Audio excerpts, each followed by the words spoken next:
ನಮಸ್ಕಾರ ಎಲ್ಲರಿಗೂ boss welcome back to Sagar stories India versus England 5ನೇ T20 ಮ್ಯಾಚ್ ಫಸ್ಟ್ ಮ್ಯಾಚ್ ಗೆ ಸ್ವಾಗತ.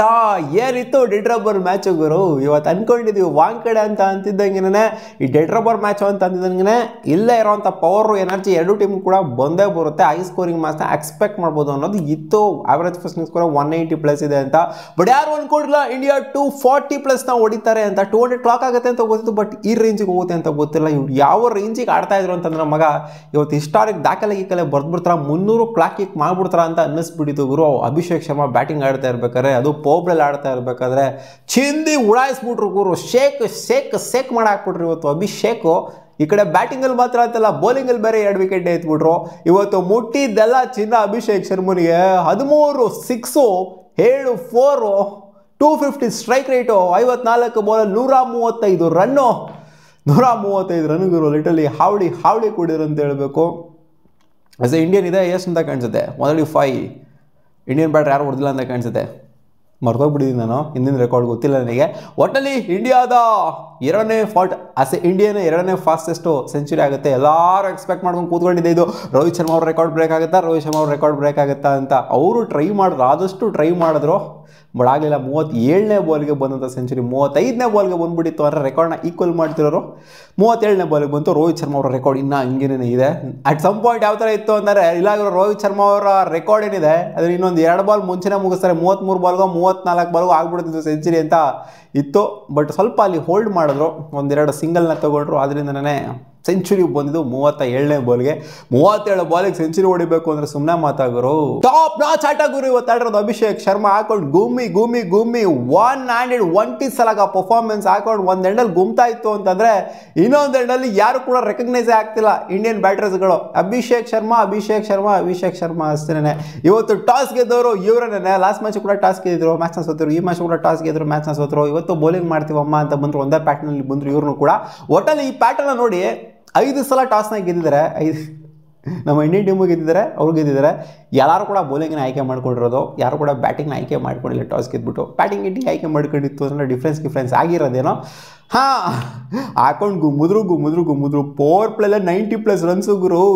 ಇನ್ನೇನು ಕ್ಲೋಸ್ ಟು 100 ರನ್ಸು. ಅಲ್ಲಿ ಆಲ್ಮೋಸ್ಟ್ ಎಷ್ಟು 97 98 ರನ್ನು ಬಂದಿದ್ದು ಪವರ್ ಪ್ಲೇಲೇ. ಗೂಮ್ ಬಿಸಾಕ್ಬಿಟ್ರು. 58 ರನ್ ಹೊಡೆದವ್ರು ಇವರನ್ನೇ ಪವರ್ ಪ್ಲೇಲಿ ಅಭಿಷೇಕ್ ಶರ್ಮಾ. ಲಿಟ್ರಲಿಗರು ಹಾಕೊಂಡು ಸರಿಯಾಗಿ ಫುಲ್ ಟಾಲ್ ತೊಗೊಂಡ್ಬಿಟ್ರು. ಫಸ್ಟ್ ಓವರ್ ಮಾತ್ರ ಸಂಜು ಸ್ಯಾಮ್ಸನ್ ಅವ್ರು ಟಾಲ್ ತೊಗೊಂಡ್ರು. 16 ರನ್ನ ಹೊಡೆದ್ರು ನೋಡಿ. ಸೆಕೆಂಡ್ ಓವರ್ ಬಂದರು ಮಾರ್ಕೊಂಡು ಜಾಫರ್ ಆರ್ಚರ್ ಹೇಳ್ಕೊಂಡು ಕೊಟ್ಟಿದ್ರು ಅಂತ ಕಾಣಿಸುತ್ತೆ. ಶಿಷ್ಯ ಇವ್ನಿಗೆ ಈ ಥರ ಬಾಲ್ ಹಾಕು ಗುರು, ಈ ಥರ ಬಾಲ್ ಹಾಕ್ತು ಅಂತಂದರೆ ಬರ್ತದೆ ಅಲ್ಲಿಗೆ ಬಾಲು. ಅಲ್ಲಿ ಆರಾಮಾಗಿ ನಾನು ಕ್ಯಾಚ್ನ ತಗೊಂತೀನಿ ಗುರು. ಸ್ಕ್ವೇರ್ ಲೀಗಿಗೆ ಬರ್ತದೆ, ನಾನು ಮಿಡ್ ವಿಕೆಟಿಗೆ ಬರ್ತದೆ, ಆರಾಮಾಗಿ ತಗೊಂತೀನಿ ಬಾಲ್ನ. ನಾನು ಕ್ಯಾಚ್ ಫುಲ್ ಶಾಟ್ ಹೊಡಿತಾರೆ, ಆರಾಮಾಗಿ ಬರ್ತದೆ ಬಾಲು.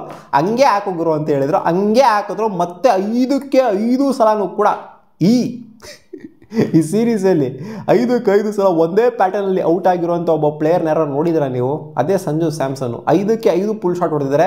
5ಕ್ಕೆ 5 ಆಲ್ಮೋಸ್ಟ್ ಆ ಬೌಂಡ್ರಿನೇ ಕ್ಯಾಚ್ನ ತೊಗೊಂಡಿರೋದು. 1 ಮಾತ್ರ 30 ಆಡಲ್ಲಿ ಬಂತು.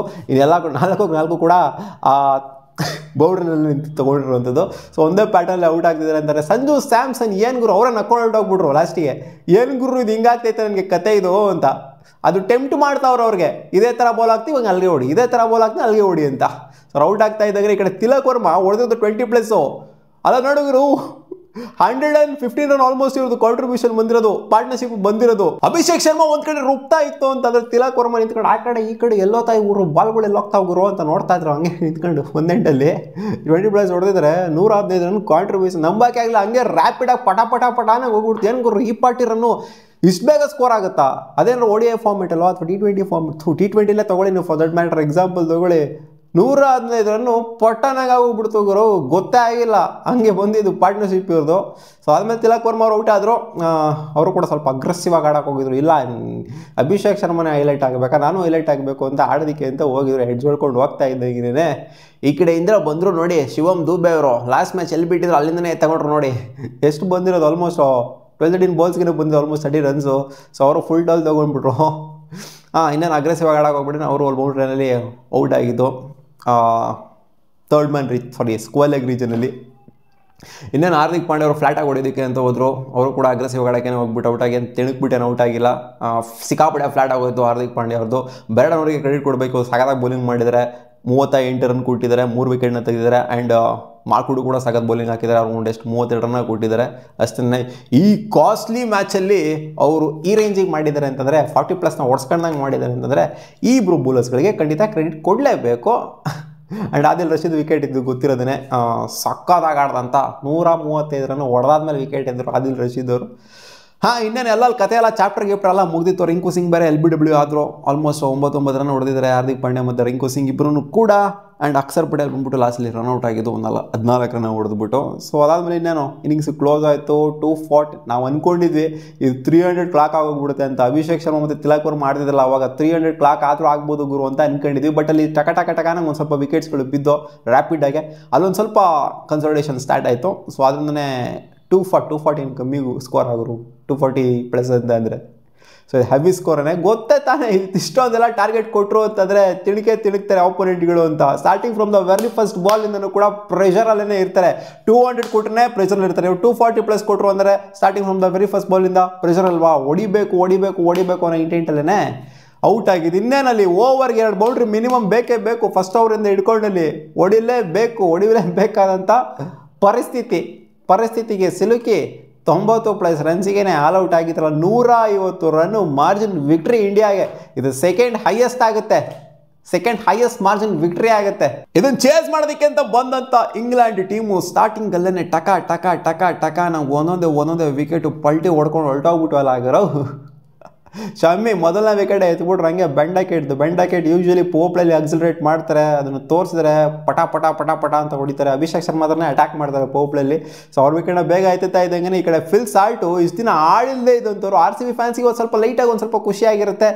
ಯಾರೋ ಒಬ್ರು ಆಡೋಲ್ಲ, ಲಿವಿಂಗ್ಸ್ಟನ್ ಆಡಲಿಲ್ಲ, ಬೆತಲ ಆಡಲಿಲ್ಲ, ಅಟ್ಲೀಸ್ಟ್ ಸಾಲ್ಟ್ ಆರು ಆಡಿದ್ರಲ್ಲ. 5ನೇ ಮ್ಯಾಚ್ಗಾರು ಬಂದ್ಬಿಟ್ಟು ಆಡಿದ್ರಲ್ಲ. 4 ಮ್ಯಾಚಲ್ಲಿ ಕೊಟ್ಟಿಲ್ಲದೆ ಇರೋಂಥದ್ದನ್ನ ಕೊಟ್ರಲ್ಲ ಈ ಮ್ಯಾಚಲ್ಲಿ ಒಂದು 50+ ರನ್ಸ್ನ ಅಂತ. ಆ್ಯಕ್ಚುಲಿ ಅಗ್ರೆಸಿವ್ ಇಂಡಿಯದಲ್ಲಿ ಆಡಿದವರು ಒಂದು ಎಷ್ಟು 20 ಬಾಲ್ಗೆ ಬಂದಂಥ 50 ಅವ್ರದ್ದು. 50 ಹಾಕಿದಂಗೆ ಶಿವಮ್ ದುಬೆ ಬಂದ್ಬಿಟ್ಟು ಟಕಾರನಿಗೆ ವೈಡ್ ಬಾಲ್ನ ಹಾಕ್ಬಿಟ್ಟು ವಿಕೆಟ್ ಎತ್ಬಿಟ್ರಲ್ಲ ಇವರು. ಔಟ್ ಆಗೋ ಬಾಲೇ ಅಲ್ಲ ಅದು. ಶಿವಮ್ ದುಬೆ ತೋರಿಸಿದ್ದಾರೆ. ಏನಾರ ಜಾಸ್ತಿ ಮಾತಾಡ್ತಿದ್ರಲ್ಲ ಕಂಕಷನ್ ಸಬ್ಸ್ಟಿಟ್ಯೂಟ್ ಅದು ಇದು ಅಂತ. ನೋಡ್ರಮ್ಮ ಫಸ್ಟ್ ಬಾಲೇ ವಿಕೆಟ್ ಎತ್ತಿದ್ದೀನಿ, ನಾನು ಬೌಲರ್ಲ್ಲ ಅಂತ ಹೇಳ್ತಿರಲ್ಲ, ನನಗೆ ಬೌಲಿಂಗ್ ಮಾಡೋಕ್ಕೆ ಬರಲ್ಲ ಅಂತ ಹೇಳಿದ್ರಲ್ಲ, ನೋಡ್ರಿ ಇಲ್ಲಿ ಎತ್ತಿದ್ದೀವಿ ಫಸ್ಟ್ನೇ ಬಾಲ್ ವಿಕೆಟು ಅಂತ ತೋರಿಸ್ಕೊಂಡು ಕೊಟ್ಟಿದ್ದು ಶಿವಮ್ ದುಬೆ. ಬಟ್ ನೀವೇ ಅದು ಲೈಕ್ ಟು ಲೈಕ್ ರಿಪ್ಲೇಸ್ ಆಗೋದಿಲ್ಲ. ಯಾಕಂದರೆ ಶಿವಮ್ ದುಬೆ ಬ್ಯಾಟಿಂಗಲ್ಲೂ ಆಡಿದರೆ ಬೌಲಿಂಗಲ್ಲೂ ಆಡಿದರೆ. ಹರ್ಷಿತ್ ರಾಣಾ ರಿಪ್ಲೇಸ್ ಆಗೋದಿಲ್ಲ, ಪರ್ಫೆಕ್ಟ್ ರಿಪ್ಲೇಸ್ಮೆಂಟ್ ಅಲ್ವೇ ಅಲ್ಲ. ಇವಾಗಲೂ ಕೂಡ ಅಷ್ಟೇ. ಶಿವಮ್ ದುಬೆ 2 ವಿಕೆಟು, ಈ ಕಡೆ ಮೊಹಮ್ಮದ್ ಶಮಿಗೆ 3 ವಿಕೆಟು. ಶಮಿಗೆ ಫಸ್ಟ್ ಮ್ಯಾಚ್ ಆಡಿದಾಗ ಅಷ್ಟೊಂದು ವಿಕೆಟ್ಸೇ ಬಿದ್ದಿರಲಿಲ್ಲ ಅವರಿಗೆ. ಈ ಮ್ಯಾಚ್ ಒಂದು ಸ್ವಲ್ಪ ವಿಕೆಟ್ಸ್ಗಳು ಬಿದ್ದು ಮತ್ತು ಇವಾಗ ಇಲ್ಲ ಚೆನ್ನಾಗಿ ಆಡ್ತಾಯಿದ್ದಾರೆ ಶಮಿ. ಎಷ್ಟು 2+ ಓವರ್ಸ್ ಅಷ್ಟೇ ಬೌಲಿಂಗ್ ಮಾಡಿದ್ರು, 3 ಓವರ್ ಅಷ್ಟೇ ಬೌಲಿಂಗ್ ಮಾಡಿದ್ರು, 4 ಓವರ್ ಕೂಡ ಕಂಪ್ಲೀಟ್ ಮಾಡಿಲ್ಲ. ಅಲ್ಲೇ 3 ವಿಕೆಟ್ ಇದ್ದಾರೆ ಶಮಿ ಅವರು. ಅಭಿಷೇಕ್ ಶರ್ಮಾ, ಶಿವಮ್ ದುಬೆ, ಹಾರ್ದಿಕ್ ಪಾಂಡ್ಯಗೆ ವಿಕೆಟ್ಸ್ ಬೀಳಲಿಲ್ಲ. ಈ ಕಡೆಯಿಂದ ಒಂದು ಚಕ್ರವರ್ತಿ ಎಲ್ಲರಿಗೂ ಕೂಡ ವಿಕೆಟ್ಸ್ ಬಿದ್ದಿದ್ದು. ಸೊ ಒಟ್ನಲ್ಲಿ ಕ್ಲಿನಿಕಲ್ ಪರ್ಫಾರ್ಮೆನ್ಸ್ ಗುರು. ಇನ್ನು 90+ ರನ್ಗೆ ಮುಖ ಭಂಗ ಅನುಭವಿಸ್ಬಿಟ್ಟಿದ್ದಾರೆ. ಹತ್ರನೂ ಬರಲಿಲ್ಲ. ಏನು ಗುರು, ಅಟ್ಲೀಸ್ಟ್ ಏನೋ 180+ ಅಥವಾ 170 ಏನೋ ಒಂದು 150+ ಹೊಡೆದಿತ್ತು ಅಂತಂದಿದ್ರೆ ಸ್ವಲ್ಪ ಇಲ್ಲಾಗರು ಏನೋ ಆಡಿದ್ದಾರೆ ಅಂತ ಅನ್ನಿಸ್ತಾ ಇತ್ತು.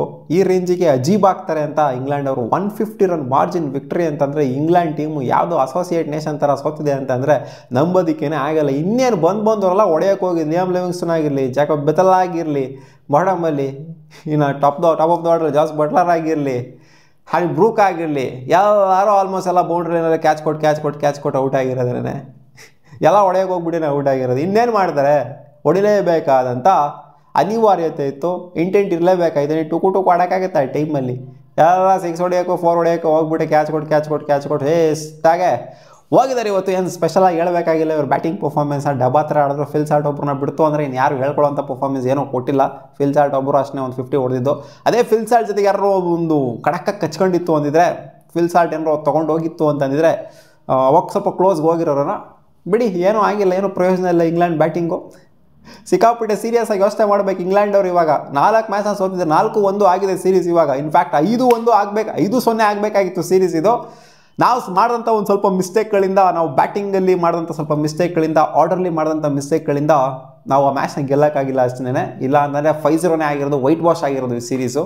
ಸೊ ನಿಮಗೇನು ಅನಿಸ್ತು ಈ ಸೀರೀಸು? ಕಾಮೆಂಟ್ ಸೆಕ್ಷನ್ ಕಾಮೆಂಟ್ ಮಾಡಿ ತಿಳಿಸಿ. ಆ್ಯಂಡ್ ಅಭಿಷೇಕ್ ಶರ್ಮಾ ಇವತ್ತು ಯಾವ ಥರ ಶೇಕ್ ಮಾಡಿದ್ರು ಅದನ್ನು ಸುಧಾರಿಸ್ಕೊಳ್ಳೋದಕ್ಕೆ ಅವ್ರಿಗೆ ಇನ್ನೂ 10 ದಿನ ಬೇಕೋ ಗೊತ್ತಿಲ್ಲ. ಸಿಗೋಣ.